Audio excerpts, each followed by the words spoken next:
And 3, 2, 1. Bad ideas, good stories. Number 40. I'm Pat. That's Dusty. I'm Dusty.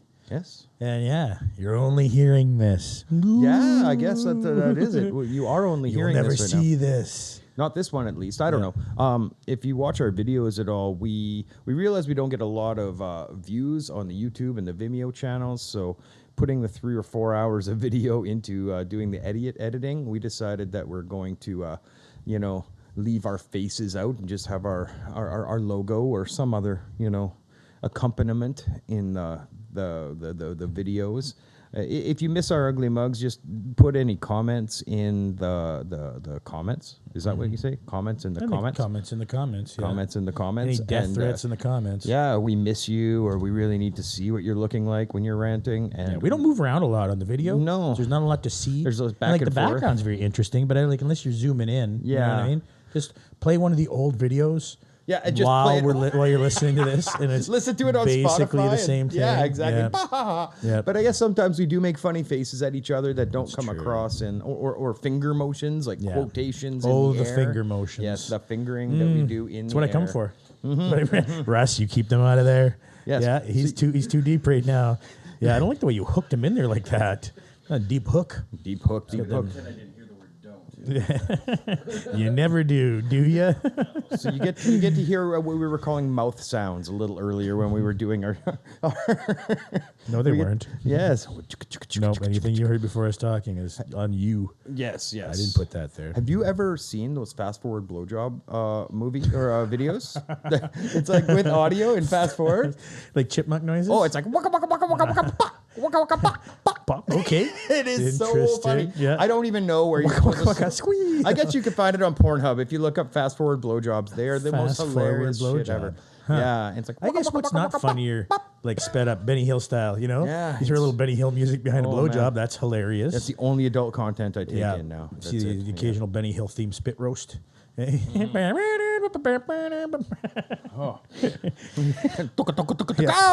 Anyways, go get your father. So what's new? What's been going on? What's new? What's been going on? Thanksgiving was this weekend. Mm-hmm. Is that a triggering one for you? No, it's not too bad usually because I don't like going to family things, so I just generally avoid them. But still went to one that was of the old lady's family, and it even devolved into a little bit of a screaming match at the end, which I'd not seen them do before, and it made me feel actually a little more comfortable. Oh, somebody else mentioned it. Yeah, they're like, "Oh, what'd you do then? Just get real small in the corner?" I'm like, "What are you talking about? I relaxed. I got a little extra pie." You know, I was like, "Oh, it fucking finally started, eh? You guys are fighting over cards? Sounds about right." But yeah, that wasn't really a big deal. What really got my I get a phone call from a friend of mine, and she's like, "Hey, do you know so and so?" And it's the name of my sister-in-law. And I'm like, "Yeah, absolutely. You know, like, why are you asking?" And they're like, "Oh, well, we're driving home today, and your nephew throws this rock over an overpass and hits our truck. Like, just circle drive, you know, throws one off. And it, of all, like, 230,000 people in this fucking city. Degrees of separation. Happens to be one of my best friends, Earl. And Earl didn't know that at the time. Like, fucking, this happens, freaks out, chases this kid down, you know, catches up to him, gets the fucking, what the fuck Gives were him you the doing? shake. Yeah, right? Like, where do you live? And all this kind of shit. So finally gets Who's him your there, uncle? and then after he gets, who might you be loosely related to? But then he finds out, like, gets her, like, everybody's last name at the end of it, and he's kind of like, oh, well, I wonder. So he gives me a call, and I'm like, yeah, and he knew Matthew, and like, Did it smash up his oh car? fuck yeah, man! He threw a rock, like a Through big the fucking windshield? rock. It bounced off the hood and onto the windshield, and it was like him, his old lady, his kid, all in the vehicle. Hey, and I'm like, not only are you so lucky that it was like a very good friend of mine, even though like he didn't know this until after the fact, but like of the ones I know that would not have sent him home like with missing Injuries? swollen parts. Yeah. You know what I mean? Like I'd mentioned it to your brother, and he's like, oh, I wouldn't have been that bad. I'm like, Pat, picture Pat driving home, and some kid he doesn't know fires a rock through the windshield of his truck while he's driving with his old lady and his kid in it, and he catches them on the street. I learned what to do from my dad because these things would happen to my dad, and he would run across a bridge and drag a kid back and make him to wipe the spit off his car with his hand and shit. So yeah, they ended up working something out anyways. They're gonna figure out the deductible or whatever, and didn't call the cops or nothing because I'm your like, little cousin. This is my nephew. This is my brother's son that he left behind. You know what I mean? Well, so it's a tough scenario, and he's definitely having a tough time. But it's still like this is a kid that knows fucking right from wrong, and this is not like I don't know, man. It I was don't fucked up know. anyways. I just thought it Trauma was makes people do silly No, I things, totally you know? agree. And I know there were some other kids there, so it was, you know, fucking around with, not to take anything You're off getting thrills, not you're taking anything off you're his impressing your responsibility, but I homies. know you end up doing shit you never would once you're with a bunch of other fucking little idiots doing idiot shit. Oh, yeah. So Even into our 40s. yeah. Right? It turns out you don't grow out of that bit of it. No, but you anyways, can't. that really stressed me out Sunday. Because but what was great about it though, made me even cry after all this was that Earl, you know, again, before knowing anything else about the kid, was just like, you know, got kind of their backstory, knew about them, why they're even in Saskatoon in the first place, because they've only been there a couple of years and shit. And so he's like, okay, well, you pay me the difference on this, and he's going to do yard work for me for the next 6 months. So now my nephew is going to be spending a bunch of time over the next 6 months with someone who I really do care about and think is a great guy. Potential mentorship. And he was like, well, I thought maybe I could do like a big brother thing for him. And it like made me burst into tears because I'm like, again, I feel like that's the shit I'm supposed to be doing because I'm his uncle and Marshall. You also have to brother. be taking care of you right now. Well, that's part. I didn't work today. You know what I mean? Like even after having the weekend, I worked part of the weekend, and I went in the office today, and I was just like, I was so easily pissed off by like just the stupidest little shit, and I was just like, I don't think I can go and fucking talk to people today without being a dickhead. So I went home and slept till like 4:30 in the afternoon. And that seemed to fix me. I got up. That's not the best mentor quality. Yeah, exactly. Hey, kid, look, I'm having a rough week. Can you just give me a call later when I'm not so fucked up? So yeah, if anything, it might be better off. You know, like it's silver linings and shit. But I was just like, oh man, because I felt responsible for both ends of it. You know what I mean? Like it's not your responsibility. I know, element. but it's like, but it's still like right away. I'm just like, oh my god, Earl, I gotta help you, but I gotta help Logan, but it's like, yeah, it's kind of fucked up. So that kind of fucking threw a bit of an old monkey wrench in the old Thanksgiving for me. But why wouldn't there be a monkey wrench themed Thanksgiving? Why would I just eat potatoes and be happy? Well, I don't know. and give thanks. Like that's the other element about Thanksgiving that I see all the time. It's like, oh, this is once a year where we give thanks because we've eliminated a daily I guess, practice of gratitude. We don't give gratitude as our lifestyle anymore. Wow. We have a once a year that we really say thanks. And it's an obligation instantly. Thanksgiving. You know what I mean? Like, hey, we're gonna make this day to be thankful. And you're obligated to fucking oblige by whatever the fucking of the land. What are you supposed? Is it pumpkin pie you eat around here? You think you're gonna have pumpkin pie? If it's down in the south, you're gonna have sweet potato pie. You know what I mean? Guess, like right? You got to make sure you're doing the thing that's appropriate for the area you're in. Otherwise, you're not Thanksgiving properly. Well, I think it's been well established, at least on the podcast, that I'm not super big on those obligatory holidays. know, man. Yeah, I avoid They're them not like my the thing. plague. So what we did is we got a Satan roast, you know, like I think that's what it's called, Satan. yeah. And Satan or whatever it's called. So hail Satan. So we made a vegan roast. Yeah, sorry. I'm just like, it's like, yeah, we're not really into like most mainstream stuff. So we got the Satan roast. It's like, that's not just not mainstream. That's like, you had to dig into the bowels of hell to get this roast. It's a vegan meat, goddammit. Anyway, so yeah, it's called Satan, I think, but I like to say hail Satan. That's always fun. And then, you know, some sweet potato fries and some salad. And we made ourselves a nice little, you know, dinner for B and I, and that was basically it, man. But, you know, again, back to that practice of gratitude, I think that's, they say that a daily practice of gratitude, if you're in the fucking dumps, think of 5 things that you can be thankful for, whether it's even just having a roof and hot running water or your health. You just be thankful for 5 things, and it's really hard to be in a pity mode if you could find 5 things to be happy about. Yeah. And I talked to my daughter about this, how some cultures, they say grace and they pray before they eat. Well, other cultures, they just say, look at, you take a second, you pay attention to what had to happen so you can get this food. That's just it. You know, the farmers had to farm it. Maybe an animal had to give its life. The plant grew and was taken down, whatever it is. You take that moment and you just say thanks. That's all that grace really needs to be before you eat. A couple seconds to pay attention to who, what, where, when, and how. And those daily practices of gratitude have been eliminated from our society. And we say once a year, we get together, we scream at family, and we say we're thankful. And it drives me nuts. Like, and you know, I find the dark cloud to every silver lining. So that's just me. Silver linings are cool and all, but have you seen a dark cloud? Yeah, you notice that other side of that? Something had to die to make that food. Well, and I was trying to like make an effort to like not be in that mood so much because again, I've always got family shit. And it's like right as we're leaving the house and put my shoes on, I get this phone call. So I'm just like, oh my fuck. I'm like, I'll go over there. It'll be fine. It'll be fine. Oh well. I had a bunch of food, so it worked out. And that's part of relationship with a partner that I hadn't anticipated. Well, great, it's fun. I have company. I have like pretty regular sex. I have somebody to help with bills and with chores around the house. But now I've got the obligation to engage with somebody else's family, for good or bad. Luckily, knock on wood, they're a great group of people. Like my partner's family, they're really friendly, fairly functional, at least now, from my understanding. That maybe not 15, 20 years ago. Functional is a fucking high bar. Right? No screaming. No, there might be a little huffiness, but that's about as bad as it gets. There's no bug outs or anything like that. And it's really interesting watching how a relatively functional family works, watching how people that get along and are kind. And I'm like, your family aren't Christian? They sure got the Christian vibe. She's like, no, they just don't hate each other. Yeah. How does that work? How do they do that's that? interesting too, because I remember the first time seeing like other families like have discussions and like even get upset with each other, but like no one freak out. And it was about like whose house they were going to have Christmas at when it's Thanksgiving. You know what I mean? It was never like how he wronged me or cheated me in the past, or, I'm going to tell everybody what Grandpa did, and you're like, Jesus fucking Christ, I just wanted to have some ham. Can it not turn into this? Whereas like that's as rough as it would get with other circumstances I'd seen it. I was like, oh, okay. It does exist, but this is how the other side lives. It is what it is. Yeah, exactly. Yeah. On the other side of the tracks, people smile at each other.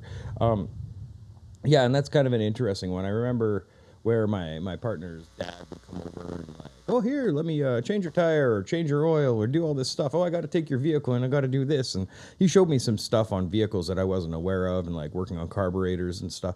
And I'm like, get a little misty. Isn't this is what men are supposed to show when they're young men? Because here I am, almost 50 years old, and I don't know any of this fucking shit. Yeah, and you feel like you're 13 again. God damn it. Boy, I wish I had one of them. Whatever. Funny. Hey, my mom taught me how to shave, man. You find your male influences where you can find them. Thanks, Mom. Yeah. What do you mean? I got to turn the breakers off before changing my fixtures. Farm was very influential in my life. I actually had a buddy of mine tell me that one time. He's like, you don't tell enough Ethel stories. And there was my old man, he considered only two friends in the entire world. And one was old wannabe biker is how he referred to him. And then the other one was a 70-year-old hermaphrodite chicken farmer. Oh. And that is not an exaggeration. That's no exaggeration. That is a very direct description of who this woman intersex was. Intersex is what they go by now. Fair enough. Yeah, intersex. Yeah, well, that's what she referred to herself as at the time. But looked exactly like any old man Ukrainian chicken farmer you've ever met. Like, was even known as Bruce for much of her life. So well, it depends on what they identify as. No, right? but that has almost nothing to do. So with the she story, went honestly. as she. Yes. Well, honestly, it was funny because Ethel would sometimes go as she, but it depended on who she was around and what they thought. She would kind of just let it slide. So, like, for example, she would, and I say this, so every week Ethel would come into town with fresh eggs for everybody that she had eggs for, because she had 50 fucking chickens or whatever. It was not a big bunch of chickens, but enough chickens to get a few eggs every week.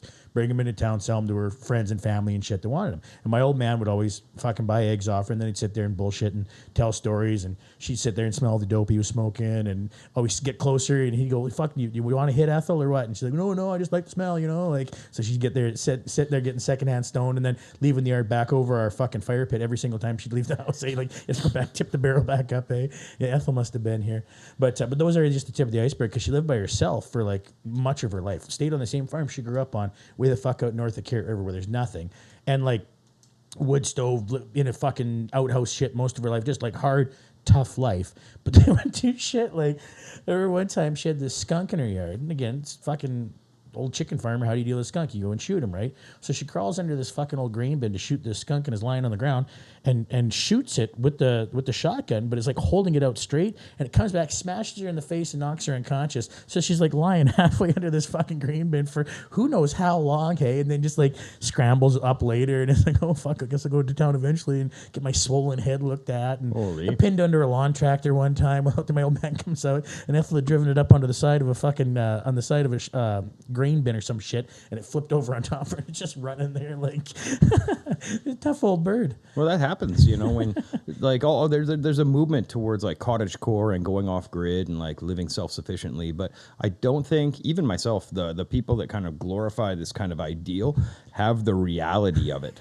This is somebody who's been doing it their entire existence, and they're still frequently like nearly Injuring. Murdered just by the implements they're using. Yeah, 100%. And the more rudimentary you get or self-sufficient you get, the further away from society, the less support you have. I forgot where I was going with this. Sorry, with whether or not she was male or female, depending on who was there.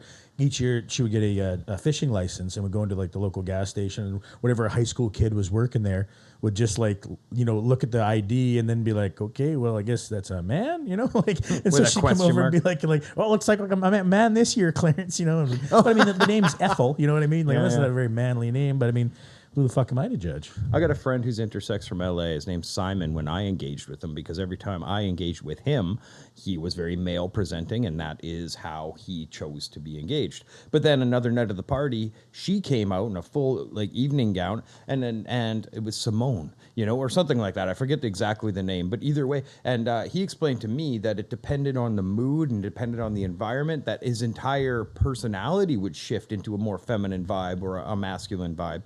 And he had both parts, intersex. Yeah. And he's the one who explained to me how it all worked, He's like, it's just who I am. And it's funny because as I engaged with him, leather jacket, long black hair, rocker, LA Guns kind of rocker dude. Next night, that long black hair is all done up and it's in she's in an evening gown. It was really an interesting transition to watch that, It's interesting you say that, too, because I'd never thought that about Ethel.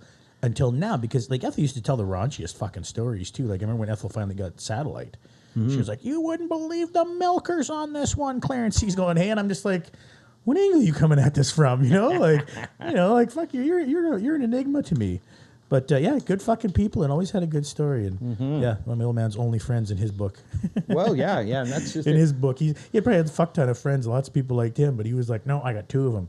And then I think it's interesting because a lot of people probably would have met your dad and been like, what a toxic guy. I bet he's like a racist and a bigot and a homophobe and transphobe. Except one of his best friends is absolutely intersex, and it's a non-issue. Yeah. No, yeah, exactly.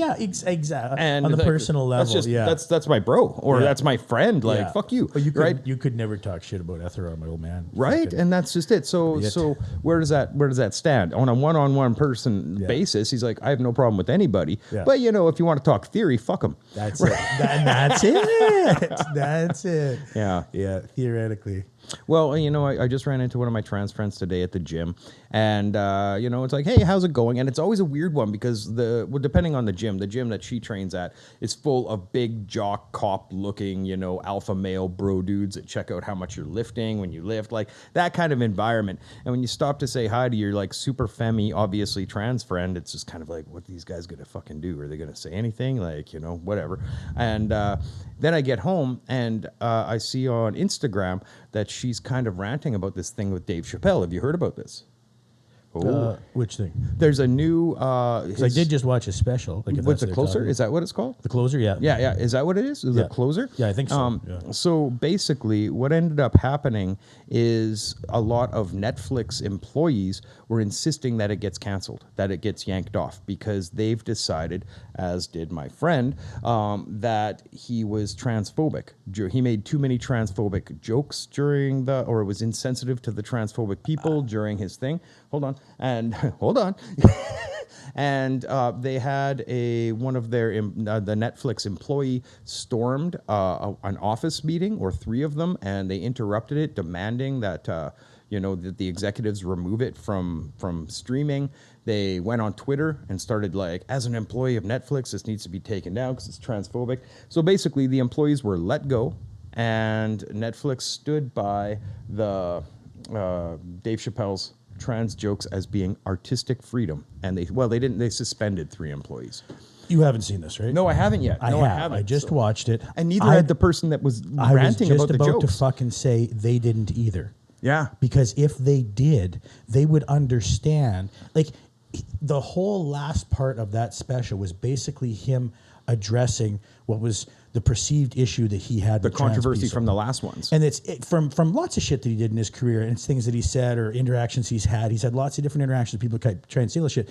The whole fucking last part of his special is a story about him bringing a transgender comic out to perform, open for him, and then her like totally just bombing horribly for 45 minutes. But then how it kind of brought the crowd back around by her sitting up near the front and like watching him do his thing, and then they kind of engaging with him while he's doing stand-up, and people are kind of getting pissed off. But then he's like, fuck it, let's just talk. So she got to kind of tell her side of the story, and this is somebody else that he had a connection with and understood her as a comedian, and it was starting to like make him see more of how what he was doing and how it was being perceived. You know what I mean? If that makes sense. And then, shortly after this, she ends up killing herself, and it was due a lot to internet backlash on people, either that she wasn't enough an ally or she didn't stand up against him enough or whatever the fuck it was for what he was saying. A lot of it was that drove it. So he was kind of like, this was from her own people. That seemed to be the bulk of what it was, right? And it was kind of like, he was like, this is my friend, you know what I mean? And like, people are still trying to tell me that I have issue with the trans community and all this kind of shit. So he wrapped up his special with saying, look, this is the last time I'm going to talk about this. He's like, I'm not going to do trans jokes anymore. He's like, I'm not. And this is in the fucking special. So if anybody watched it, they would understand that any of the shit he talked about that they deemed transphobic or whatever, he was doing that to address it. He was doing that to get to the end point of, look, I'm telling all of you that I'm not going to do this anymore because I understand that I was wrong in the past, and this shit is just not funny to me anymore. You know what I mean? And or at least that was my interpretation of it. Those weren't his exact words, but if you look at his exact words, I guarantee you can't see anything other than that whole last fucking 15 or 12 minutes or whatever it is as being basically an apology for his perceived slights against the trans community in the past. And that's it. But it wasn't his point. That wasn't his goal. That wasn't his intention to slight them. He thought he was being funny. They perceived it as something different, and that's all that matters, because he went, well, you know what? Okay, I don't want to hurt that community if that's what their perception is of me doing this. I didn't understand that. Yeah. I can be funny about any... He's Dave Chapelle. He can be funny about anything. Why does that have to be something that is... I mean, and if you want to be, you want to be. It's art. You know, do your fucking thing. I'm not going to tell anybody how to be funny or not. But for someone who's had so much backlash about it, he's kind of like, you know what? Maybe that's just something that's off the table for me anymore. And it's not. Maybe his voice doesn't need to be heard there. Maybe there's so many other things that Dave Chapelle has an opinion and a view on that there's an individual perspective that people would appreciate. That's not something you need. It'd be like me doing a bunch of trans stuff when I don't have any perspective on it. Well, it's interesting because this goes back to my theory that people are waiting for the opportunity to be offended in 2021. For sure. So a guy like Dave Chapelle can say, hey, I want to talk about trans issues. Boom, you have to be a transphobe. We know what you've done in the past. We didn't like those jokes, and anything you're saying today has to be transphobic. Yeah. Somebody says it on social media, well, I don't need to watch it. My friend said that he's transphobic, so I know what it is. I'm sharing that meme, sharing the Twitter, sharing this, sharing that. And then this tidal wave happens with no evidence. And one of the other things that I saw is he's touring with, I think, Joe Rogan right now, or Joe Rogan and him are doing a show coming up. Well, and it's a comedy show. And of course, oh my God, this is like blowing up the two worst celebrity transphobes in America, like they're getting together. And like, really? I think we talked about it at the last podcast. Are we allowed to have a dialogue? Or if we talk about the wrong thing, are we suddenly a bigot? Yeah. You know, and this is getting more and more ridiculous. Even in that example right there, they came in, they said, we're upset about this, we don't like that. And whether they got the whole fucking story or not, because I think anybody watching the whole thing, you couldn't come to that conclusion that he was just telling trans. That was the point of the last part. Was he's an apology. Not maliciously taking jabs. I don't think so. A community. Yeah. So anyway, but I mean, here, even those people, they were fired. You know what I mean? Or suspended. Or whatever, right? Well, like they were the ones that seen repercussions from this, right? There's a chain of command. You don't run into your boss's office and say, do this or else. They're like, okay, bye. And again, I don't know exactly. I can understand being upset about something, but I don't. And especially in that environment, like storming a board meeting, is that or whatever the fuck it was, is that the way that you get your complaints across? Or going on Twitter and calling out where you work for. And it's not like a fucking, I don't know, man. It seemed out of place to me. You know, it's like we're fighting for some sort of thing that people don't really understand. So we have to make a big, proud stand and make sure that everybody sees this. And it's like, no, we already understand what you're upset about. Even they're the Netflix guys. They fucking put a special on. You know, like you can do it through the proper channels, probably even like this. See, at the same time, you know, I don't see what he was saying as being exceptionally bigoted or cruel or maliciously intended. And there are no shortage of LGBTQ2IA, you know, positive television shows, series that are on Netflix. You've got stuff like The Fosters. You've got stuff like Frank and Gracie. You've got, or no, Frankie and Grace or whatever it is. There's tons of new modern family dynamics with LGBTQ people in it. That's just like the norm there. So if somebody makes some slightly tasteless jokes, can we just say, hey, it's for the sake of art. It's for the sake of art. This actually even ties directly into something else I was excited about. Speaking of slightly tasteless jokes, I'm always excited about slightly tasteless a new season jokes. Of Kids in the Hall on Amazon Prime. Okay. So they've got the first 5 or whatever it is up on there now. And so I've been watching through them again the last couple of days. I fucking love Kids in the Hall. And there was more than a few skits that I was just like, that's super problematic today. Like almost it been 10 years? Almost anything Scott Thompson has done, like almost every time he gets on the screen, it's like, yeah, that's offensive to somebody. He's like, yeah, but I'm of that group, and they're like, yeah, but it doesn't matter anymore. Yeah, exactly. In case you haven't, interesting to see what this new season's like. Well, in case you haven't been following, the gay cisgendered man is the white man of the gay community. Yeah, for sure. Right? Yeah. And they are like being torn down at every chance. Like you dress as a woman and you act like a feminine. Oh my God, that's a no-no. And like Kids in the Hall, that was the whole. There was a lot of gender bending stuff, right? Man, I remember seeing shit on there when I was like in the 90s, and so it was already even probably reruns for several years by now. But I remember the one relationship was Scott Thompson's character was a woman, so he's dressed as a woman, and then he ends up in an interracial sex scene with a man, and I was just like, I think only on Canadian television can you do this sort of thing, and everybody just like, nope, seems fine. There's lots of the places they'd be like, get this the fuck off TV. What are we watching here? Oh yeah, for a long time when Kids in the Hall was out, there was it rubbed a lot of people wrong way. Well, I was telling him about their Screw the Taxpayer skit on the way over here. They wrote this it was just terrible. I remember watching it and being like, fuck, this is shit. And then it gets to the end of it, and he's like, hey, that was a really terrible skit. But you know what? You paid for it. And then he goes into this whole thing about how the CBC is funded by the taxpayer, right? And the one was Bruce McCullough, like with a Fu Manchu and shit, pulling a rickshaw, and he's hopping around on one foot, and he's doing like an Asian accent, like, don't blame me, I stubbed my toe, and I was just like, holy fuck, man, you can't do that now. But we'll see if they do, I guess. I'm really excited because I think they're so fucking funny and timeless. Well, how far does the censor cancel culture go? Till all of a sudden, anything that offends anyone is considered tasteless and shouldn't be put out there. What kind of art will you have? What kind of art will you have when everything tastes like homogenized milk? There's no spice, there's no challenge, it just has to be numb porridge through the whole fucking thing, so nobody is challenged, right? It doesn't matter if you've got 3 fingers or Down syndrome or you're autistic or you're black, lesbian, trans individual. If you're at all offended, that show has to be dumbed down or simplified so everybody's the same. How far will that go? When do we draw the line and say, look, you can be offended? Everybody, this new season of Kids in the Hall. Yeah, well, that's just it. Maybe we'll get to find out. What was that Simpsons? The Simpsons. He's sitting there and he's like, white guys do this, black guys do this. He's like, we're so lame. Homer, we're so lame. And I think about that every time I listen to Kid Rock. Bigger and blacker. We're so lame. And that's just it. Kid Rock is one of my favorite. Oh, not Kid Rock. Chris Rock. Excuse me. Kid Rock. He's guy. Same guy. My favorite rapper. I love Eminem, Kid Rock, Brother Ali, Everlast. These are the only guys that are in it. Ali, only because he's albino. You piece of shit. I love these guys. Actually, I worked with somebody, and every rapper that he'd listen to, he would only listen to the white rappers. Jesus but yeah, Chris Rock, if you listen to Chris Rock or you watch his documentaries, like, he gives the average viewer a bit of a window into, his life. And he's like, a busboy here, a white busboy in this place we're playing wouldn't trade places with me because he's probably got a better life than I do, and I'm rich. Still less fear of being shot by police. So. Exactly. He talks about that. He's pulled over in a car and he's like, I'm putting my hands on the steering wheel, like, you need to understand that culture, right? And we say that we need to listen to the people. We need to listen to the people that are having the problem. You line them up. I've never said that. Yeah, exactly. If you want to become a better human being, listening to the people that say they have a problem with what you're saying is a valid thing.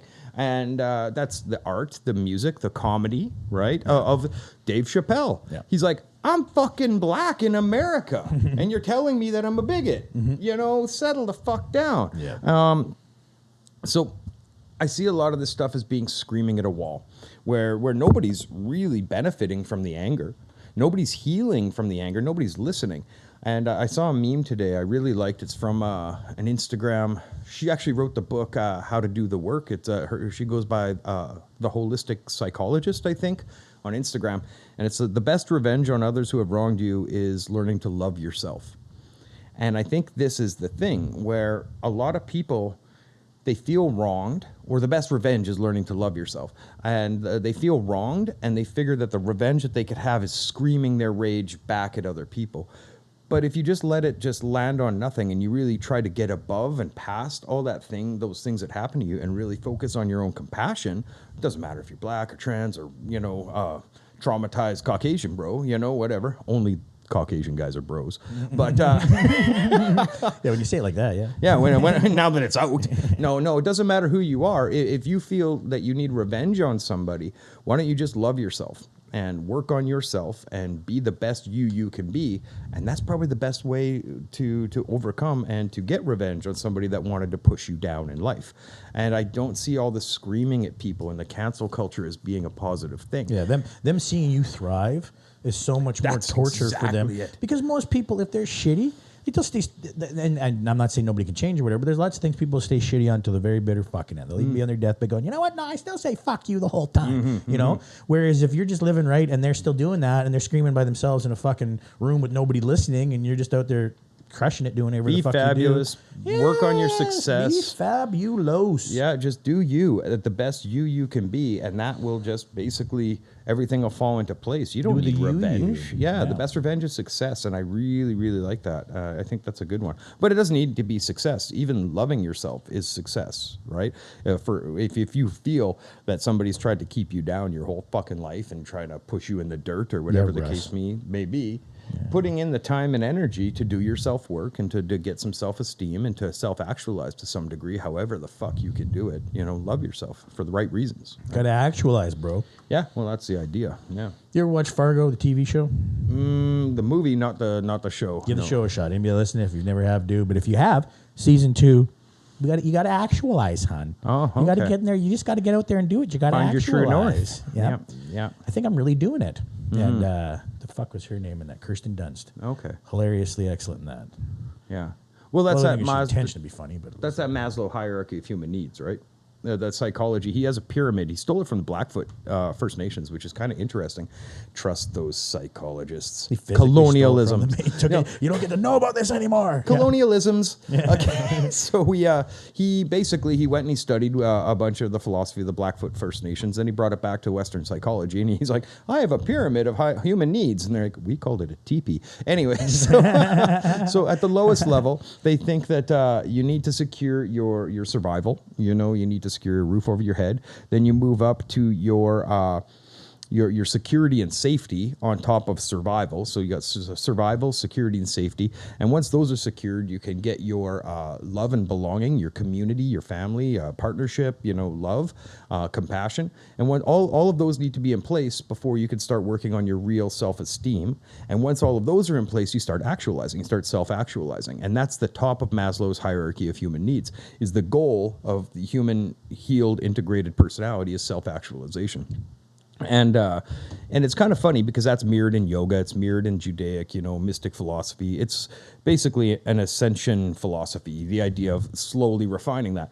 And I think it's the same way you play like a Sims game. Yeah, okay, for sure. Yeah, exactly. You God mode only after the other ones. This Jurassic Park Sims game lately, and it is a goddamn good time. Same kind of thing. You got to make sure you get safety. You got to have some food. You got to have some fucking look after your shit, and then you can worry about entertaining everybody and bringing in the masses. Well, once you've got like your home base, your community, you've got everything set up, well, that's when the game starts getting easier and you just coast around and do whatever the fuck you want, right? Build them dinosaurs. And that's kind of it in life. It's funny because we've been discussing when my kid graduates high school, maybe heading out to the coast or at least somewhere where it's not minus 50 in the winter, thinking, Victoria, Vancouver, White Rock, around those areas would be really nice.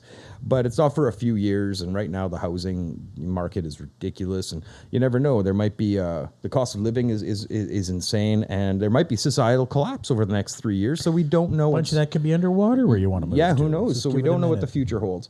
But that being said, I've done a lot of work in Saskatchewan over the last 40 years to secure my house, to secure my community, to find a partner, to arrange my job where I work part-time and I'm able to pay my bills so I can now do my self-work, and I'm kind of I've got my self-esteem and I'm working on that self-actualization. And it makes me laugh because when I move somewhere else, I'm uprooting all of that and I'm right back to survival. It's like kind of like that hero's journey. You start all over again. Well, yeah, how am I going to survive? Where am I going to live? But here's the thing about that is, if you've done it a few times, and each time you do it, you're getting a little bit better at it, or you got a little more accumulated wealth, or a little more security that you can take with you. It's almost like restarting a video game, where you get to build your character again, and you go, yeah, but I already know all the things I learned in the first 3 levels. I know where everything's located. Exactly. Yeah, yeah. I can do this smoother and better and hopefully refine it. And depending on the game, you got stuff in your backpack still. That's what I'm talking about. I've got that upgraded, tool or whatever it is. I am the upgraded tool. Pack. Yeah. Oh, there you go. Yeah. Pat Burke, the upgraded tool. Well, and that's a good point. Like, if you go somewhere else, and I've jumped through the hoops, and I've gone to City Hall, and I know how to ask building planners, hey, how do I get my business license? What's necessary for a health board to get a tattoo shop on the go? Where's the health board? Okay, I'm going to go there. I've done it. I've worked with leases. I've worked with landlords. So all of those missions, yeah, exactly. I've done them. I know how to navigate those, so it'll be a little easier. But you still have to start where, how do I survive? How do I have my safety and security in a new environment? Who is my peer group in this new environment? And I need to secure all of those before, okay, so this is who I am in this place. And this is, Well, and again, for me, like sunny side up of that kind of thing, you're generally going to try and, if you're moving to some place, that those things are all going to be easier. You already know how difficult things are. Find an easier place to live. Maybe you find a place, then if you're going to an easier place to live and an easier place to gain a living, because that's what you do. Maybe there's more like-minded individuals because what you do is more prevalent in that area. It's 100%. When you're doing a personal service, especially a niche personal service, like the type of tattooing I do, you need the population in order to have a wider range of people that might be interested in the types of tattoos that I'm doing. Yeah. Unfortunately, the big scale biomechanical, big scale Japanese, it's barely taking off in Saskatchewan, and there's only so many people that want that. But if you go somewhere with a higher population and you're doing that stuff, they'll find you and they'll come, they'll drive the 2 hours to get tattooed. You'll build a scene there just doing that. Yeah, 100%. Well, it's already there, but there's not a lot of people doing it, especially the biomechanical style of tattooing I do. Not many people do it, period, because their brains don't work that way. You kind of have to bend hell and back, a little eccentric, and then you can pull that stuff off. So, there's options. There's absolute options. Same thing with running the nonprofit out there and doing work, with addictions and recovery and all of that. Man, East Hastings, it's not like there's going to be a shortage of people that could use a hand, right? Easy living, you find lots of addiction. Well, right. Hard living, you find lots of addiction. Yes. In between living, you find the regular amount of addiction, though. Man, it's really, there's this saying, right in between. You just get some in between living. Mm-hmm. Well, there's that saying that, what is it? Weak men create hard times, right? Society falls apart if people can't maintain it or protect it. And then those hard times create strong men or hard men. And those hard men create good times because they're able to rebuild or defend what they've had.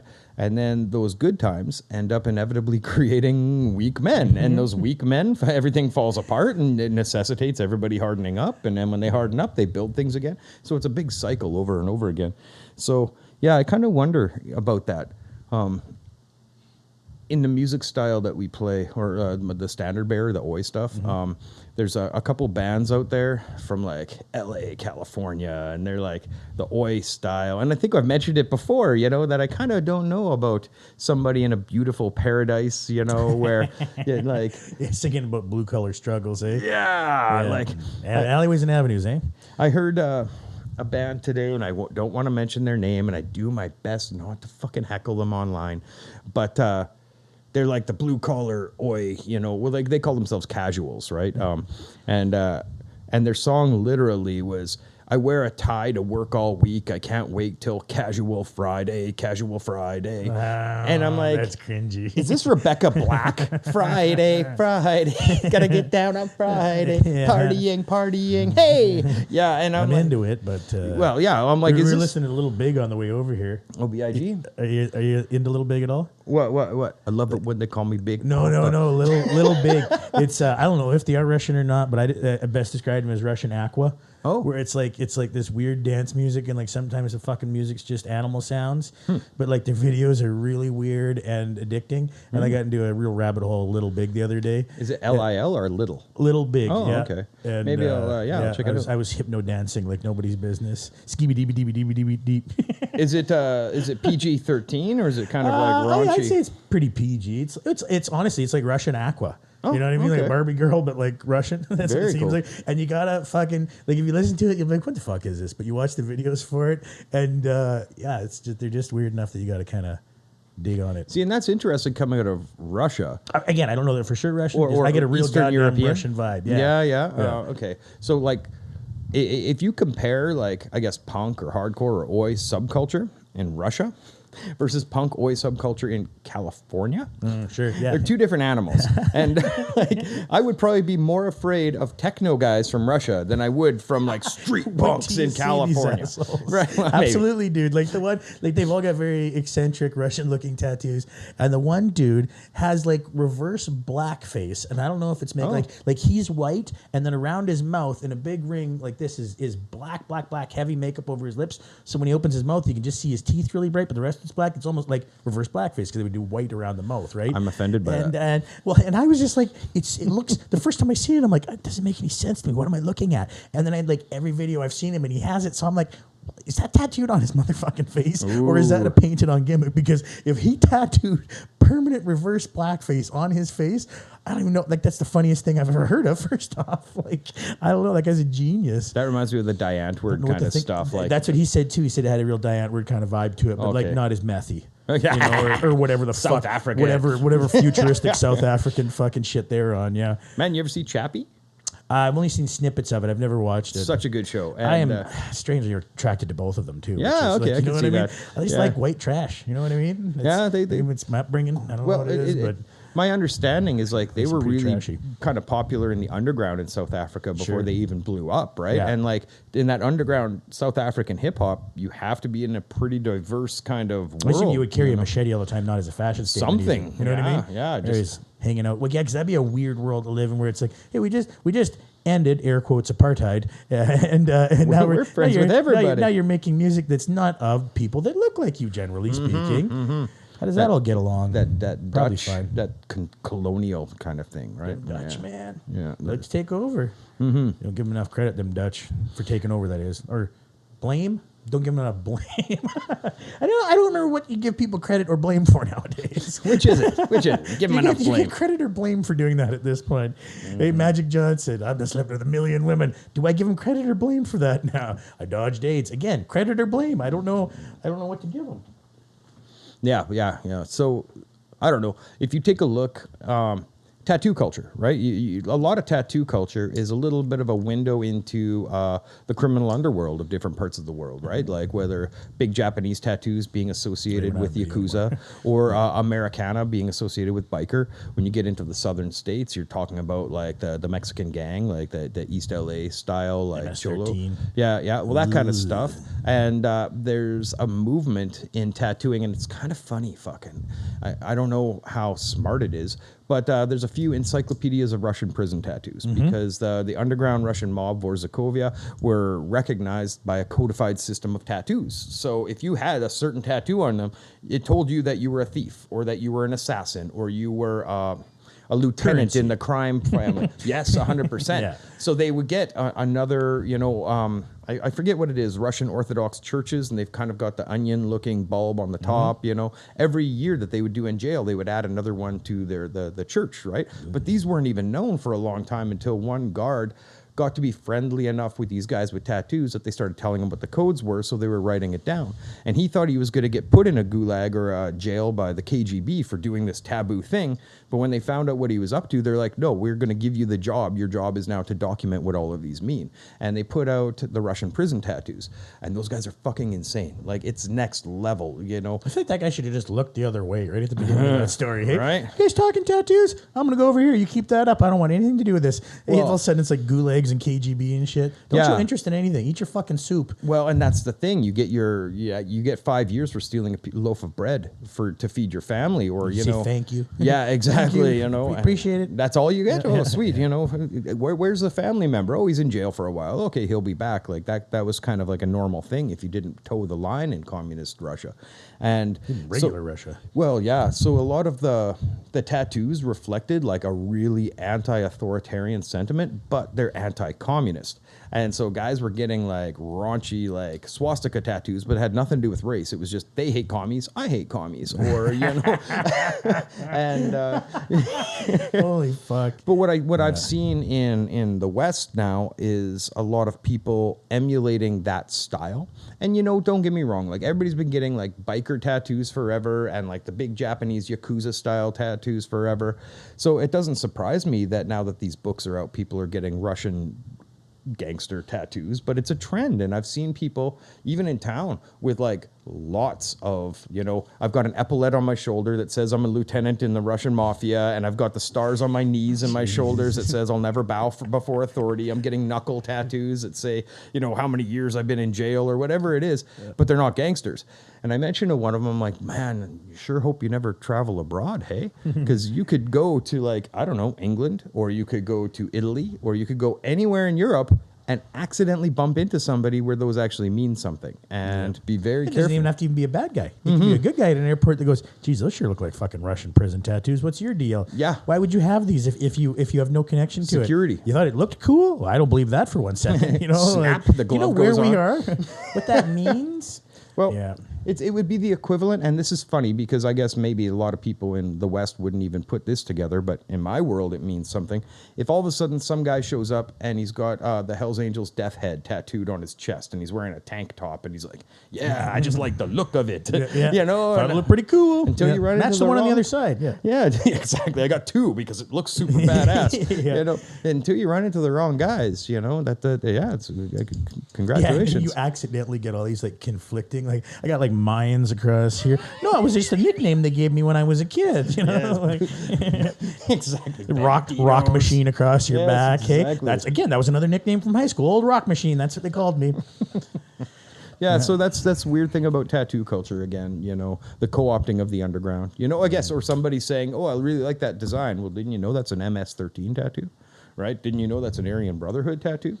Which does happen with the shamrocks. You know, a lot of guys get shamrock tattoos and they don't pay attention and they might end up in the jail system. They're like, you don't want that tattoo in the wrong jail. It doesn't even matter if you're fucking Irish. They'll just take it from you, right? Whoopsie daisy. Yeah.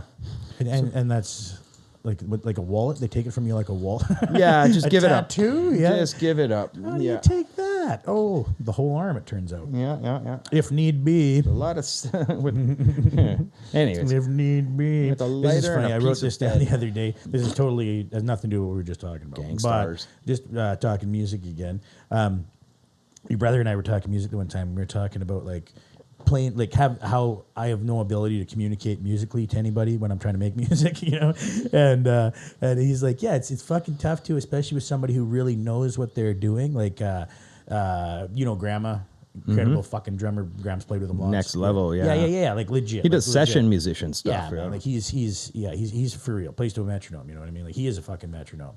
But so Graham was saying they were jamming one time and they were playing the song, and he was like, it would just naturally kind of build in this part when everybody else was playing, you know, like the tempo would just naturally pick up, but we wouldn't like announce it. There wasn't like a tempo change. It was They were just speeding it up. Felt it, Yeah. you know what I mean? So he's like, we'd be doing it, and he said, and they go like, no man, it's faster here. You got to go faster. And Graham time, we'd be like, well, no, I know I'm perfectly on You're going time. up a step. Yeah, There's no speeding the step up. Yeah, and he's like, no, I'm perfectly on time. And finally, your brother got frustrated with him, and he's like, man, just use your dick. You know what I mean? Like, just use your dick and figure out where it is. And then it was like, and he's like, oh yeah, okay, I get it. And then it kind of clicked. And I was like, but that's so true though. Like, I don't know how much shit like that where it's like, yeah, but how do you know? It's like, you just gotta fucking feel it, brother. Feel it. Yeah, exactly. Use your dick, he says. We've been doing, yeah, exactly. I would say heart or gut. But, my dick is for other things. Yep. But trust your fallops. That's what I've always said.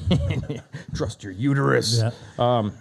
I've been doing some new recording. I'm trying to get a new EP for the Standard Bears stuff. And man, it's not easy to write songs, especially when you can't play guitar. And so my brother might come down and do some kind of like tracks over the guitar that I roughly write and play it properly. And then doing vocals, like even yesterday, I wasn't sure if I'd be able to talk tonight just because I was like yelling, and I woke up this morning and I'm like, oh God, great, what did I do? But sitting over there working on stuff, it took everything that I had not to start doing vocal tracks right before you guys came down. I'm like, no, I have to last at least an hour and a half of shooting the shit. Yeah, can't blow my wad yet. It's actually, I did write some lyrics myself today. That I haven't for whether we had a song.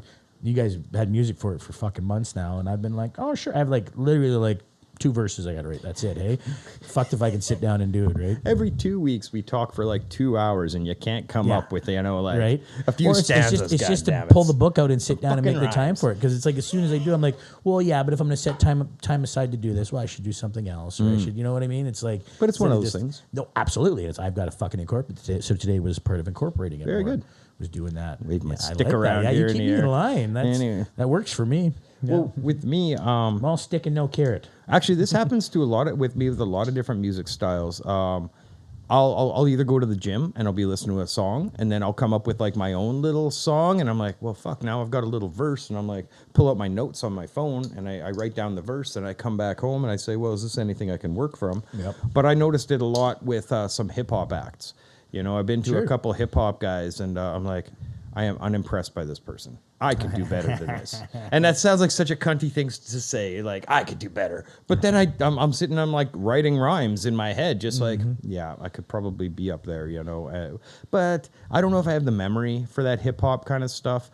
Everything that I'm recording with the guitar, I need to write down my own, like, this song is this riff and this riff and this riff, because I won't remember how to play it again. Or if anybody asks me, what are you doing there? I'm like, you know, I have to find the book, you know? Yeah, I have no clue. What do you think I'm doing here? The only way I can memorize songs is by listening to them over and over and over again. Once upon a time, like, I'd write lyrics and I just had it down, but now I have to kind of commit to remembering them. When we were in the Bridge City Bastards together, you know, I had a hell of a time remembering the lyrics to like the Fear songs, a couple of the other ones that I hadn't listened to a whole bunch growing up, right? So for me, that shit is I write it out. Yeah. If I write like hand write it once. Yeah, with pencil or pen or. Yep. And then write it down. But if I just type it in, a lot of times it doesn't stick. Reading it a bunch of times, singing it, that'll helps. But if I actually hand write it down, just sticks way fucking. That's interesting. Yeah, I've heard that as like a journaling strategy, as an affirmation strategy. So when you're trying to change stuff in your life, to take out your pencil, take out paper, and actually put it down, as opposed to typing it in a computer. Plus, the other thing is I worry about putting things on my phone, losing it. You know, if all of a sudden that phone is fucked and they're like, oh, shitty, you can't get anything off of there. That's you know? a valid fucking point. I got lots of shit on there that I'm like, well, no, to be fair, I've had the thought once. I just have to sit down and rethink it, I guess. But I do the same thing with bits. When I'm driving, I'll just fucking throw my voice recorder on and try and run through it real quick. See, voice recording is really handy if you're come up with a tune, you know, a specific way that the lyrics are supposed to go together. Because there's been a few times when, with me writing, I'll have a chorus and a hook, and I'm like, oh man, I really like how that works. And then I go and type it out, and then I come back home, and I'm like, how the fuck does this doesn't even make sense, you know? But it sounded really good in my head when I had it down. But it's not like I want to be that guy at the gym singing songs into his phone. I'm like, yeah, baby, you know? Yeah. Justin Bieber, baby, baby, baby, oh. How could you forget that? How could I? The Biebs. The Biebs. The Biebs. What else have I got here written down? There's mostly shit that I've enjoyed lately. Again, like the new Kids in the Hall I'm excited about. Oh, fucking Gunpowder Milkshake. You watch that yet? No, what is it? Check that shit out. It's on YouTube or on Netflix. It's a movie, yeah, TV it's a show? movie. It's like a kung fu kind of fucking movie. It's got a. It's I really enjoyed it because the fight scenes all felt fairly realistic to me, and it had a not like as gnarly as the Raid kind of vibe, but like similarly like. I don't know. I really enjoyed it. And I haven't seen like a good like kind of kung fu fucking flick in a while. They didn't spend a bunch of time dragging me through a bunch of story I didn't give a fuck about. Yeah. And yeah. Gunpowder Milkshake. Gunpowder Milkshake. Female assassins. Kung You've been fu watching fucking kicking everybody. You watching that Squid Game at all? No, I've heard talk though. It's interesting. It's interesting. If you like the Korean revenge cinema, it's sort of like a PG-13 version of that, but battle royale Is style. PG-13 Old Boy? Yes, you definitely can't have like Old Boy. And like that on. Old Boy kind of like that hammer fight. There's a tie in Gunpowder Milkshake. Like It's very like, similar. oh, this feels like that. You know, like Yeah, there's and that's just it. I was trying to talk about it at the shop, and it's always interesting when you got a room full of people. The people that are like, I won't watch that show. They weren't speaking English, and it's overdubbed, or like they don't want to. I sometimes like it more. Well, yeah, and one person's like, Depends well, you what know, it you is. could put the subtitles on. They're like, I'm not going to fucking read a movie. Yeah. You know, so, Yeah. so they either don't like it because it's overdubbed and they just can't get their head around the lips not lining up with the words. Oh, it's so cheaply done. Or I'm not watching fucking subtitles. And I'm Cheaply done. No, they're speaking a different language. Yeah. You can't make the mouth fucking look like it's a different language. CGI the whole thing yeah, to make you feel yeah, better. Yeah. But yeah, so Sit it's further back. It's pretty good if you're into Can't like see so well, that man. battle royal, Hunger Games kind of vibe. And, Oh, okay. But it's got a specifically like a Korean swing on it, like Korean games and Korean culture. And it talks about like class inequality and a culture where people are going further and further into debt and can't get out of it.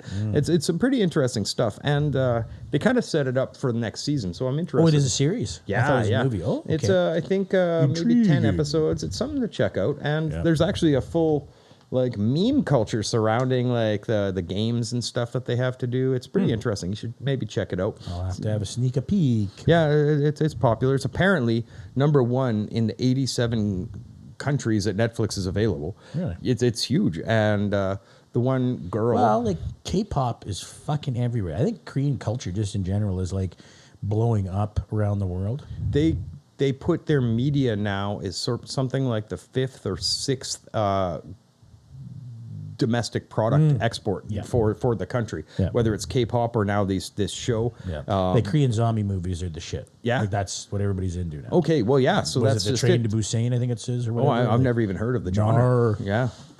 Well, I like Korean revenge cinema, and the thing about that, like Old Boy, Sympathy for Mr. Vengeance, all of that stuff. Because of the cultural difference, they can play with elements of taboo that Western movies won't touch with a 10-foot pole, right? If anybody's seen Old Boy, I don't want to be a spoiler, but like there's some creepy stuff in Old Boy at the end that makes the whole thing's a head fuck. The whole thing. And a lot of those I've seen movies both versions and upset both times. There was not a fucking like, But hey, fucking Josh Brolin, this should be pretty sweet. Or is that who played it? Yeah, Josh Brolin. But wouldn't you agree that was a lot more tame than the Korean version? Yeah, Yeah. It didn't feel as dark. Even though it was still quite dark, but It's like grimy, but not like holy fuck. Yeah. Same thing with Battle Royal. Like you got a bunch of grade 9 kids, often like some fucking. Although that might have been Japanese, but either way. So you got a bunch of grade 9 kids sent to an island, and only one could survive. 100 kids. It's basically the premise of Fortnite was based on. You know. Yeah. And that's probably why. Hey, it's like it's like Fortnite, except like very graphic. And Yeah, exactly. So same like because I think there was one scene I'd seen where it was kind of like a cartoony character looking thing where they're playing red light, green light, and I'm like, it still seems very pop culture kind of thing, and then it's like, no, your head exploded. Fuck, that just reminded me. Actually, you may have seen this movie also. I think it was the same director as Drive, and with Ryan Gosling. Oh yeah. And where he's really friendly. Yeah. It's either him or the other guy that looks a lot like him. I don't think is it Ryan Gosling? Either way. Yes, it is. It's Ryan Gosling for sure. Yeah. Because he was in Drive, and he was in this one also. And I can't remember what the fuck it was called, but I think it was the same director. And it was even in Korea, if I remember correctly. And it was a real fucking mind fuck. There's this one really gnarly torture scene in a fucking nightclub that you're just like, what the fuck? And it's, this is going to drive me fucking nuts. Yeah, if you don't mind, Russell, thank you so much. I appreciate it. Korean movie. I'm pretty sure it was a Korean director or whoever the same director for Drive was, and he stars in it.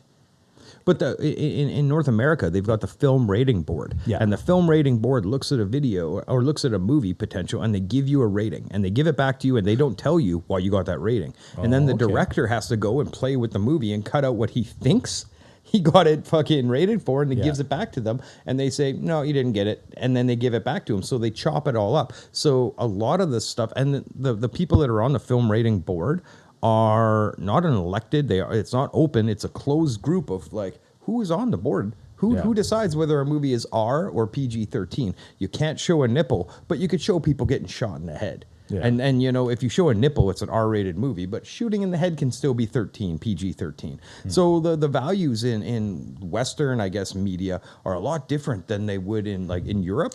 Sexuality is normal, but violence is kind of like downplayed. Only God forgives. Only God forgives. That's a gnarly one. Okay. That's a gnarly, very mind-fucky also. Yeah. Lots of stuff that you're just like, fuck, really? But it was, only God forgives. Did we talk about this on the last podcast, how I bugged out B by wanting my partner, by trying to get her to watch Natural Born Killers? No. Okay, so I'm like... Which I love that fucking movie. Well, there's apparently, after unpacking it, because there was some unpacking to do after we watched Natural Born Killers. Half-watched Natural Born Killers. More than a few triggers in that fucking movie for anybody who's had trauma. Some people. For some people's personalities, it's a very grimy film. And to me, I'm like, this is a pivotal film of my youth. I could say this by heart, half of it, you know? Yeah. And meat man cocksucker. Right? That scene, it's like, I don't want to watch this movie anymore, you know? And it started off, we were talking about shamanism and exorcism and stuff like that. So we're like, hey, you need to watch this scene in Natural Born Killers where they go to this like indigenous guy and he's doing a ceremony. So we're trying to get there. And she's like, no, we need to shut this off. And I'm like, what the fuck are you making me watch? Well, and I'm like, okay, no problem. So we shut it off. And the next suggested movie, people who like this also like The Devil's Advocate with Keanu Reeves and Al Pacino. Mm-hmm. And I'm like, this is a great movie. It's kind of a head fuck if you don't know what's going on, especially because she's not familiar with it. I'm like, let's watch this. And she's guessing, what's going on? And where the fuck? They're all creepy looking. What happened to them? You know, like she had no clue about the premise of the movie. But then we had to shut it off early. She's like, you watch a lot of grimy movies. What's with the 90s and everything being so grimy? And I'm like, wait a second. Holy fuck. These movies are triggering for you? Do you really want me to dig into my DVD collection and pull out like some dark shit? Yeah, the stuff off the dark web. No, before like, you know, that was personally traded, you know. Yeah. I remember even going stuff like Devil's Rejects still makes me uncomfortable. Like, Devil's Rejects is pretty raunchy. And that's still relatively mainstream. Mm-hmm. You know, like I'm like, fuck, I can't, there's something I can't rewatch. Well, there's movies that I refuse to watch just because I know enough about them. My brother told me about a movie called Irreversible. Let's talk about it. Tell you what to look up. I love sitting around talking about shit that other people haven't given a shit about in years. Oh, man. Let's do it. Okay, so this one, I don't even give a shit because hopefully nobody who listens to this is really into this shit. So I'm going to be a spoiler across the board. So basically, the beginning of the movie, as I was explained to me, is a really graphic 5 or 6 minutes of a guy getting beaten to death with a fire extinguisher by 2 dudes. That's the first. And then it goes backwards with how they found the guy and going around the underworld searching this guy out. These 2 fucking dudes that are like beating people up and getting in violent situations to find this guy and kill him. And the culmination of the movie, the climax at the very end, is why they were searching to kill him. And it's him graphically raping a woman for like 15 minutes. And it's some sort of European movie. And he's like, man, it's one of those movies you cannot unsee. That genre of like gore porn, you know. And I'm making a face right now you guys can't see that. I don't know how people can be entertained by this shit. Yeah. I don't know even why. Shit like Hostel. I didn't get. Porn. I didn't get it. You know, like some of the Saws, I get it. You know, the Saw movies or the Saw franchise. It's a lot more psychological shit with that. But there's still a lot of it was just unnecessary. Like, I'm gonna cut your eyeball out. And you're just like, I saw another show about called Martyrs where they just keep a woman in a basement and beat the fuck out of her. That's all the whole movie seems to be because they think that they can achieve a transcendental experience if they nearly kill her and they want her to almost die.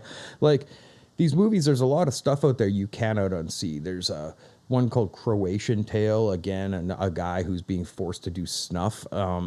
there's an underground of these movies, and I don't know what the market is, and I don't understand the people who decide to produce it. My brother's. I guess it's just that maybe it's that level of being uncomfortable. You know what I mean? That people aren't really enjoying any of it. Like they're not there for the scene. They're there for the uncomfortability. Like a slasher movie. You know what I mean? Like you want to be scared. You want to be jump. You don't really want to see somebody get their fucking head pulled off. But if he does it while he's doing it, it's all part of the thing. I think there's a significant, like more than we want to give credit to, slice of people that get off on that content. Yeah. Like, one of my nervous breakdowns, I think I was 29. I got out of the hospital, and for some stupid reason, my brother and I decided to go see Texas Chainsaw Massacre, the remake. You know, and I'm sitting there basically stunned and terrified. Well, not terrified, but just like, holy fuck. And I couldn't believe that people were entertained by this. You know, they pay money and they want to watch somebody get hung on a meat hook. Yeah, get her. Yeah, you know, shit like that. And you're like, what the fuck? And then they wear the shirts like Cannibal Holocaust and all this stuff, and like they're into it. It's not just like, holy shit, I couldn't imagine that happening to me type stuff. It's like, yeah, that's cool. You know, that's atrocity, and atrocity's cool. See, and I always thought that it was like just the appreciation of the gnarliness of it. You know, like, yeah, it was so crazy how they made it look real like that, you know, and oh, what a gory scene, you know, like they're kind of like desensitized to it, but not basking in it. Does that make sense? Well, but maybe there's a bunch of both, I guess. Yeah, well, even the desensitization, like we got to wonder about our culture that has like huge issues, more in the States, huge issues with gun violence and gun violence, murder, spree shooting. What am I talking about though? Like, I love horror punk. Well, you know what I mean? That's songs. It is, but I mean, I'm still singing along to like dismembering you and doing whatever with your parts. You know what I mean? I'm still singing along to it. Okay, I like some. So I guess horror punk, I get it to some degree, I guess. But I'm not really into Cannibal Corpse. Yeah, no, fair enough. Right, and I like death metal. The visual end of it, I'm not into. Either. You know, there's I'm a fan of death metal. Maybe we're just old. You ever think of that? I'm getting more conservative. But even when I was young, I wasn't a kid. I like Cannibal Corpse's music, but I don't want to necessarily sing along to a song like "Fucked with a Knife." Yeah, fair enough. Entrails ripped from a virgin's cunt. Yeah, like there you go, stuff like that. Yeah, what's going on in Chris Barnes' brain that this is what he's writing, right? My brother, he got given a book by one of our clients, and it's called The House, and basically it's one of those Russian mob type books, or the story is about a guy who gets in debt and he gets taken out to a house and basically told, we're going to be filming you doing horrific shit, and they just bring him pigs and prostitutes and knives and everything that you can imagine going on with that stuff. And my brother's like, man, I'm making the face again. Sorry. He's like, I read this book, and what bugs me, and this happened with me when I read American Psycho, is this has to come out of somebody's brain. Yeah. You know, somebody in the recesses of their subconscious conjures these images. And I guess, thankfully for society, they just decide to write them on paper instead of just going and renting a cabin, you know, and living it out. But yeah, there's a lot of detail. Well, that's like American Psycho. They wanted to ban that book because it was very, very graphic, and just the element of like the minutia of what he was doing to people was written out in the page. And then they made the movie, and I'm like, this is a laugh riot. They kind of made it in comparison. Oh, Jesus. Well, when you're building it in your own mind, it's so much fucking darker. Like Needful Things. I really enjoyed Needful Things from Stephen King. Like, read it, that was fucking awesome. Movie was also good as well, but they didn't delve as deep, obviously, because it's huge. But that was one where it was like, I was way darker in my fucking head for most of that than what was ever on the screen. Yeah.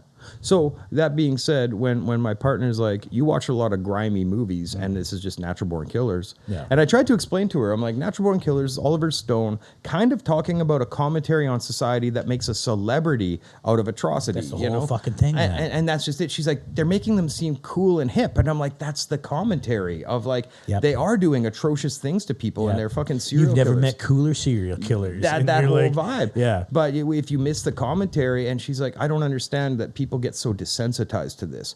And I think about that when it comes to the gun violence in the USA, when we live in a culture where how many movies, action films, are they action? You know, if you live in a culture where everybody's punching each other on movies, chances are you're going to have a culture where people are running around punching each other. But American action cinema is like Heat. Oh, gun battles in the middle of the street and fully automatic weapons. I want a gun like that. Well, that's and you know cool. what's crazy is is like that. I don't know if it still is, but was relatively commonplace. That exact kind of shit in LA for a long time. Like in California, people with automatic rifles thinking that they're in the fucking movie Heat or whatever else. Because I don't think of bank robberies being that much of a thing. And then you start hearing the numbers of the states, and you're like, but there's how many tens of thousands a fucking year? And again, in LA, and well, any place in California where somebody get famous for being on TV, same fucking thing. Get an automatic assault rifle and high speed chase. And well, now they've got what was it? There was a mass murderer, and he streamed the whole thing on social media. I'm not sure if it was we're Facebook living in Live. every shitty version of fucking Black Mirror right now, hey? That's an episode, you know what I mean? Well, Black Mirror is like, they're all potential realities. Yeah, it is. It's a mirror. It's potential. You give us 15, 20 years, this could be reality. Fucking right. One of the or somewhere in the world it is right now. It is, yeah. There's a couple that I really like on Black Mirror. The one where there's the woman who spends most of the episode running away from a robot dog on her trail. Exactly what the fuck you're talking about. And then I just recently saw those exact robot dogs being deployed around a U.S. Air Force base. It's like Boston Dynamics or some shit's making 24/7. This thing does a circle around the Air Force base, docks itself to charge itself while the next one goes out.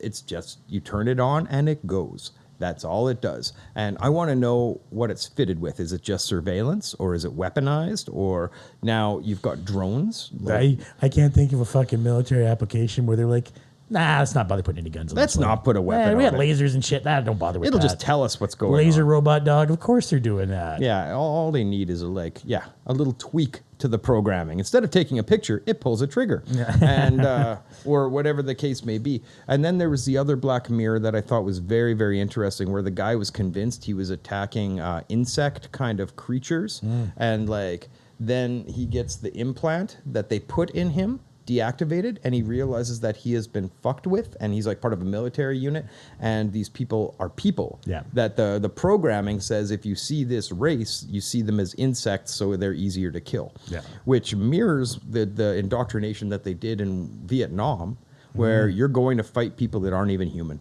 You know, and then these people come back profoundly damaged, racist, you know, whatever the case may be. And they're like, well, how do we undo the programming that we did when we sent them over there? No, give me the old fucking hands clean and away we go. Exactly. They got no legs, leave them on the street. It seems like it's your problem. Community. Yeah. Well. Fuck. What else do I know? Did a little stand-up since I seen you last. I'm going to try and do a little more this week. Been plugging away at it, getting some giggles. Yeah, very good. Yeah. Very good. Whereabouts? Last one was at Fox and Hounds. A nice little turnout for that too. So very good. Hopefully that keeps being a thing. Yeah, I keep meaning to see you guys play or see you do stand-up. Yeah, we had a show too actually 2 weeks ago. Be the last one for a while by the sounds of it, but just because of how fucking everything is with the COVIDs. But it was fun to get out and crank some fucking tunes and have some laughs and drink too many drinks. Yeah. Like we do. I'd like to go out and drink an iced tea and have laughs. Right. You know? We can do all those things. I can do that. That's within my realm of possibility. Well, and these open mics have been going to, everybody else is getting much better too. Like even if I'm stagnating, at least everybody else is getting better. I considered doing stand-up before, and I don't know if I'd be any good, because I'm not good with hecklers.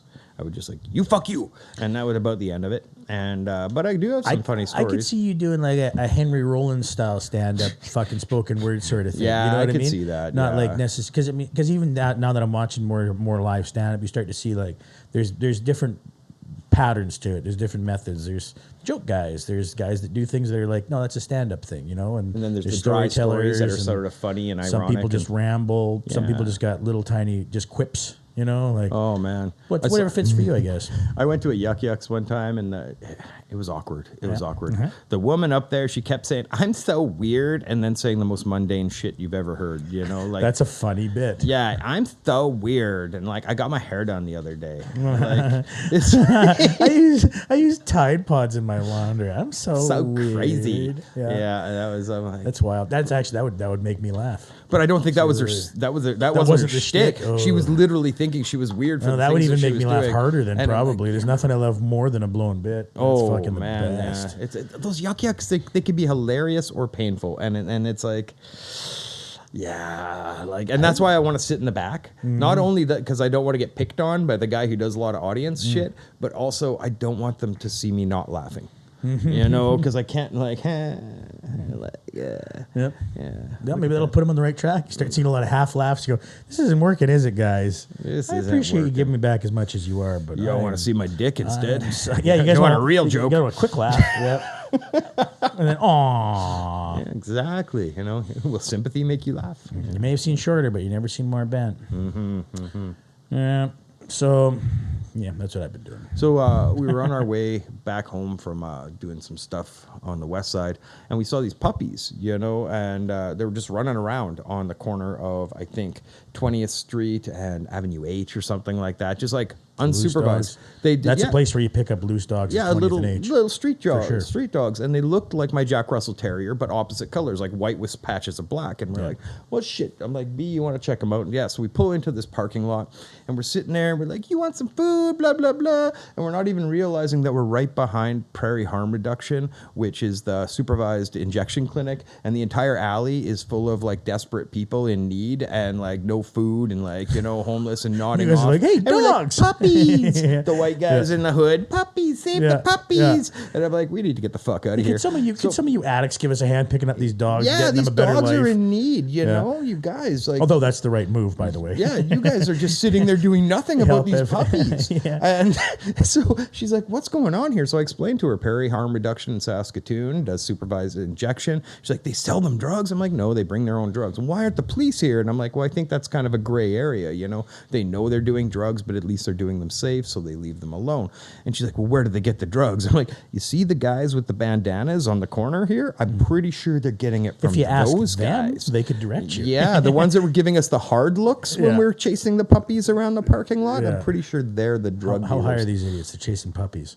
So yeah, if you're looking to score, Yeah. you go down to Yeah, follow the trail of puppies to the heroin. behind the Prairie Harm Reduction. But Yeah, Saskatoon, come for the puppies, stay for the heroin. see, there you go. Yeah, I say come for the puppies. But that was like, yeah, you want to talk about white privilege, right? You know, you Hey, gotta- not even thinking. Yeah, it's about like it. these Then people are in need. Then also you know? your eyes start to focus on what's around you. Hey, and it's just Whoa. eyes in the dark looking back at you. Hey, like a fucking like chasing a cartoon. squirrel down East Hastings. He's got a fluffy tail, right? Like fuck.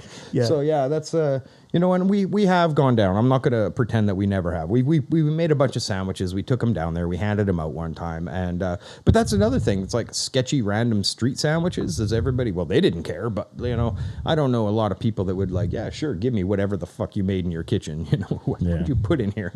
Who Yeah, they're gave you doing the- heroin though. You know. What I Yeah, who mean? gave you the fentanyl sandwich? You know, oh yeah, those nice people with the cucumbers. You know, like, fuck. Yeah. So there's groups like that. The cucumber and crack sandwich. Yeah, That's all I really want. Everybody died. Were they shooting up? No, they ate cucumber sandwiches that the vegans gave out on the corner. Yeah, but there are groups like that, like Food Not Bombs is one, but I don't think they're that active in Saskatoon. And that's one of the simplest things you could do. But you also don't want to be presumptuous when you're going out to help folks, right? You need help, you know? Yeah. We're swooping down from our ivory towers to hand you whatever, right? So it's a tough one. And now you need help. Yeah. Thanks for coming to help. Now you need help. The hospital's across the street. And that one is actually very well practiced for trauma, like stitches specifically. you're talking about? St. Paul's, Yeah. yeah. If you need to get stitched up quick and efficient, they that's where they train the Dundurn medics. It's like, we get lots of people coming in with trauma injury. So you want to learn to stitch people up quick, this is your place. So Fair enough. yeah, they're pretty efficient. They don't ask a lot of questions. Out at the military range. I was just Yeah. thinking about the injuries we generally generate at our party every year. At Dundurn? It's like we keep No. sending them new Dundurn victims. Yeah. Yeah, it's the medics, like, yeah, so if they need to get hands-on training for stitching people up, they just send Yeah, them you to want the to know hood. what it's like to triage in a fucking war zone. Is it a full moon? Get on down to St. Paul's. You're going to find the fuck out. Werewolves be damned. Werewolves be damned. And I've been stitched up there. They're pretty good. They're pretty efficient. They don't ask a lot of questions. You know, hey, what happened? Don't worry about it. Okay. No police? No police. Again. Yeah. So this is number 40, and I think we kind of got our scene down now that we're not having our faces on the video. Made everything's so much more comfortable. And this being topless is nice too. Yeah. Free as a bird. Yeah. I thought it was bottomless for you. Bottom, speak for yourself. Yeah. The bondage bed. Like any of us have a bottom. Got a leather mask on. We're with all a zipper. living bottomless. Yeah. Surprised the zipper's not ringing here when I talk. Don't mind that. Just my gimp mouth. Yeah, exactly. That's what we call it. It's casual. The gimp mouth. Yeah. Hear that gimp mouth jangling.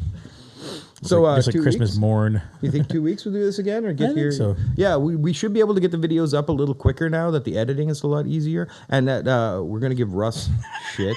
Yeah, Russ Staring at him. Yeah, Russ goes clip clip. There you go. There we go. Yeah. Anyways, but yeah, a couple weeks from now. I think so. All right. Hopefully have new stories. Thanks you all for listening, and like, subscribe, and if you have any comments or questions, please post a comment and tell us what you're thinking or what you want us to talk about. That'd be good.